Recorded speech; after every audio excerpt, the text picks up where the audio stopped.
figure out what that is. But you would think that you want to slow up, cut down on the possessions if you're the Celtics. It's a beautiful pass to Claxton inside. But Brad Stevens said, yes, but if we get late in the shot clock, we're not as efficient. So we have to be able to get out in transition and try to sneak some baskets to put some points on the board. Yeah, on the front line, you'd like as few possessions as possible to try to limit a little turnaround. But you're right. I mean, it's a catch. We saw him grabbing at his right knee earlier. There's a lot of wear and tear and a lot of burden and usage on Jason Tatum. Harris misses the two-point shot, and now Peyton Pritchard will back it out. Got Claxton on him. Williams for three over Harden, comes up short.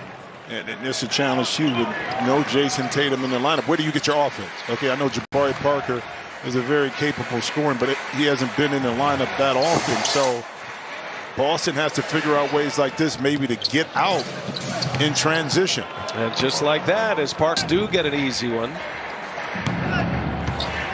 5-point Brooklyn lead with the ball here in quarter number 2.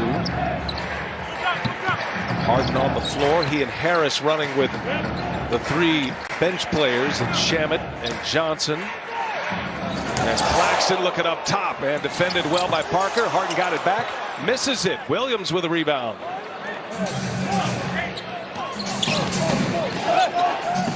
Tough to close a team out. We saw that last night with the Wizards and the Sixers. Brooklyn trying to put the Celtics away and advance to round 2 in a date with the Milwaukee Bucks as Evan Fournier. In the first 3 games, about 14 points a game. If you can step that part up, keep yourself in shouting distance and maybe even take a lead while the other 2 of the big 3 are sitting on the pine trying to get a little rest. There's Landry Shamet, and off the wind Landry. He called it. Shamet shot it at 39% from the 3-point arc this year. Dave Pritchard finds Williams. Claxton on him, well defended by Claxton. That'll be ball. Bruce Brown checks in for Brooklyn. Claxton, an excellent defender. He's just a second-year player, but it feels more like his rookie year. And Fournier late in the clock comes up short. Claxton been dealing with a lot of injuries. Had a right knee injury. Missed the first 32 games. As Shamet, nice find, and the Nets are up 8. Harden with the assist. Harden's got 6 assists already. Peyton Pritchard responds. Do well in their half-court sets as it is and giving up shots, and that's a nice block by Langford. Langford going up there with Claxton. Saw Jason Tatum ready to check back in. Griffin will join him. Pritchard, bullet pass out to Jabari Parker. And the ball's popping more like themselves from a few. Kicking. You got Williams trying to do some things. Langford. Now you got Jabari Parker able to spot up. Again, it's the quick offense before the defense gets set that allows you to maybe get some cleaner looks. Harden on a rim run with Claxton. That's going to be a fight. Is that we asked Steve Nash about, okay, why did you keep the starters in there, the big 3?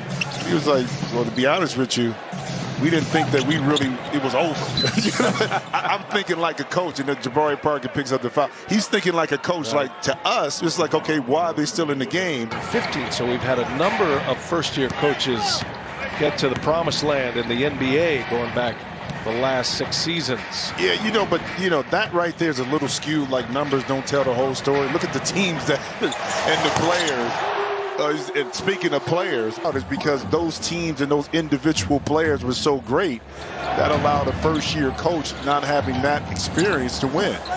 Langford on the leave together. Nash is ever never coached at any level, as a consultant with the Golden State Warriors. Here's Harris on. He led the NBA in 3 percentage, and Joe Harris knocks down his first 3-pointer. He's got 5. Griffin trying to check Tatum. He gives it to Jabari Parker. Brooklyn by 6 with the ball here. 6.5 to go in the second quarter. Bruce Brown inside. Brown no, and it's ripped off the rim by Tatum. Yeah, good D that time. Both Tatum and Fournier just hands up in the air, and Jason able to knock in that 3. Griffin lost to me because he's kind of changed his mantra and how he attacks and approaches, and it's the best thing for this Brooklyn Nets That's why. I'll tell you, that points created stat is off the charts for James Harden. James Harden, by the way, comes up empty again. Pritchard saves it. Parker off the window.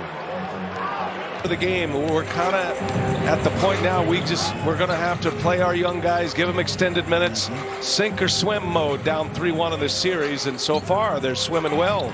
Well, the good thing about Peyton Pritchard, even though he's young, CK, he missed another shot inside. Even though he's young, he spent like 30 years at Oregon, okay? So he has a lot of experience in regards to playing the game. Maybe not at the NBA level.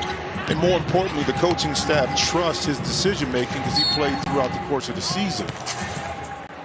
There'll be a foul on Jabari Parker here between the three. But tonight, Harden's got 16.7 assists already and 6 rebounds. Perhaps on his way to a triple-double. The big three on the floor now. Kevin Durant for 3. Cash.